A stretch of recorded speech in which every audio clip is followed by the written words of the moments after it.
નમસ્કાર મિત્રો, સ્વાગત છે તમારું અટેન્જીવ સ્ટડી પોઈન્ટ યુટ્યુબ ચેનલના એક નવા વિડીયોમાં.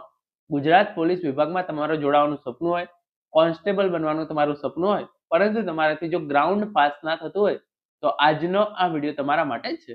ગુજરાત પોલીસ વિભાગની અંદર હેડ કોન્સ્ટેબલની નવી ભરતીની જાહેરાત કરવામાં આવી છે, જેની અંદર કોઈ પણ પ્રકારની શારીરિક કસોટી જે છે એ લેવામાં આવતી નથી. તો આજના આ વિડીયોની અંદર આપણે જોઈશું કે હેડ કોન્સ્ટેબલ ભરતી માટે તમે ઓનલાઈન ફોર્મ જે છે એ ક્યારથી ભરી શકો છો, પરીક્ષા ફી કેટલી રહેશે, લાયકાત શું રહેશે, વય મર્યાદા શું રહેશે, એનો અભ્યાસક્રમ શું રહેશે, સંપૂર્ણ ચર્ચા આજના આ વિડીયોની અંદર કરવાના છીએ. તો હવે શરૂ કરીએ આજનો આ વિડીયો. તો તમે જોઈ શકો છો, ગુજરાત પોલીસ ભરતી બોર્ડ, પોલીસ ભરતી બોર્ડની કચેરી.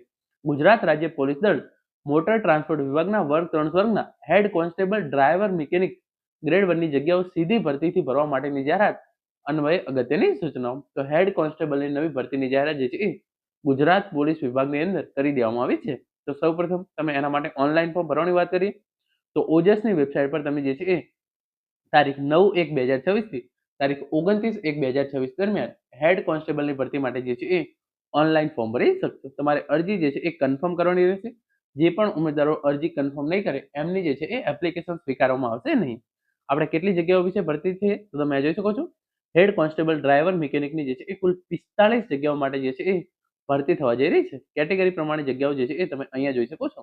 તો હેડ કોન્સ્ટેબલની કુલ 45 જગ્યાઓ માટે જે છે એ આ નવી ભરતી થવા જઈ રહી છે. એના માટે આપણે આગળ વાત કરીએ. શૈક્ષણિક લાયકાત પહેલા વય મર્યાદા જોઈ લઈએ. તો વય મર્યાદા તમારી જે છે એ 33 વર્ષ કરતા વધારે હોવી જોઈએ નહીં. તો હેડ કોન્સ્ટેબલની આ ભરતી માટે 29/1/2026 ના રોજ તમારી ઉંમર જે છે એ 33 વર્ષ કરતા વધારે હોવી જોઈએ નહીં. જનરલ કેટેગરીની મહિલા ઉમેદવારો અને અનામત કેટેગરીના પુરુષ ઉમેદવારો અને મહિલા ઉમેદવારોને જે છે એ આ પ્રમાણે છૂટછાટ મળવાપાત્ર રહેશે.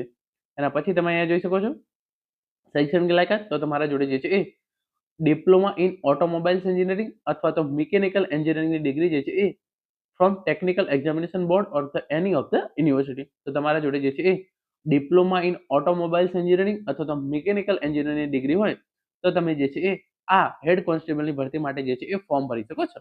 તમારા જોડે ગુજરાતી અને હિન્દી બંનેનું નોલેજ હોવું જરૂરી છે. કમ્પ્યુટરનું બેઝિક નોલેજ હોવું પણ જે છે એ જરૂરી છે.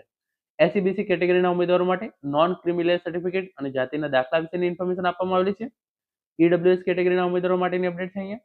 એના પછી જે શારીરિક કસોટી તમે જોઈ શકો છો, અહીંયા જે છે એ તમારે કોઈ પણ પ્રકારની જે છે એ દોડ લેવામાં નથી આવતી, પરંતુ તમારે જે એસટી કેટેગરીના ઉમેદવારો હોય એમની હાઇટ જે છે 162 સેન્ટીમીટર હોવી જોઈએ અને એસટી કેટેગરી સિવાયના બીજા તમામ ઉમેદવારોની હાઇટ જે છે એ 165 સેન્ટીમીટર હોવી જરૂરી છે.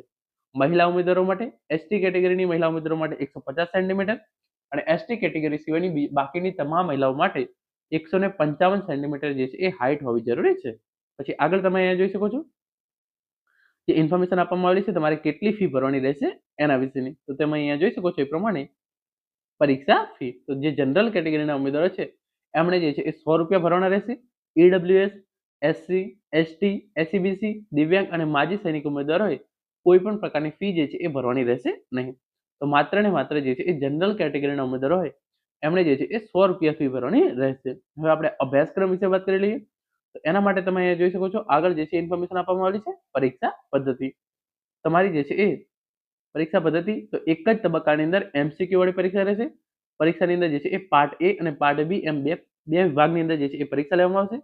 પાર્ટ એ ની આપણે વાત કરીએ તો પાર્ટ એ ની અંદર તાર્કિક કસોટીઓ અને ડેટા ઇન્ટરપ્રિટેશન 30 પ્રશ્નો 30 માર્ક્સ, ગાણિતિક કસોટીઓ 30 પ્રશ્નો 30 માર્ક્સ, ભારતનું બંધારણ, વર્તમાન પ્રવાહો, ગુજરાતી અને અંગ્રેજી કોમ્પ્રિહેન્શન 30 પ્રશ્નો અને 30 માર્ક્સ.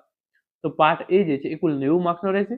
પાર્ટ બી ની આપણે વાત કરીએ તો સંબંધિત વિષય અને તેની ઉપયોગિતાને લગતા પ્રશ્નો એના જે છે એ 120 ગુણ રહેશે. તો આમ કુલ જે છે એ પાર્ટ એ માં 90 પ્રશ્નો, પાર્ટ બી માં 120 પ્રશ્નો, કુલ 210 પ્રશ્નો પૂછવામાં આવશે અને એના માટે તમને 180 મિનિટ એટલે કે 3 કલાકનો સમય જે છે એ આપવામાં આવશે.